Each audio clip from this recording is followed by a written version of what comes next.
Mission বললে সুবিধা হবে। আর যদি ট্রেনে আসেন তাহলে শিয়ালদা থেকে হাসনাবাদগামী ট্রেনে এসে ঘোড়ারাসে নামতে হবে। ঘোড়ারাস মালিতিপুরের পরের স্টেশন। এবার ঘোড়ারাস থেকে টোটোয় আসলে 15 টাকা ভাড়া নেবে, গোপালপুর মোড় লাস্ট।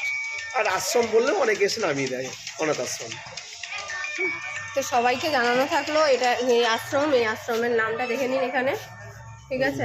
তো যদি কেউ আসতে চান, ছোট ছোট বাচ্চারা, এখানে অনেক বাচ্চারা আছে যারা এখানে থেকে পড়াশোনা করছে, এই যে ওদের থাকার জায়গা, ঠিক আছে? যদি আপনারা কেউ হেল্প করতে চান এখানে এসে ওদেরকে হেল্প করতে পারেন, ঠিক আছে?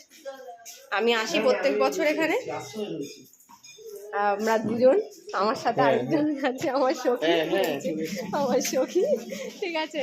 তো আমরা এখানে আসি প্রত্যেক বছর এই বাচ্চাগুলোকে হেল্প করার জন্য। যদি কেউ আসতে ইচ্ছুক থাকেন, হেল্প করতে পারেন, অবশ্যই করবেন। ধন্যবাদ।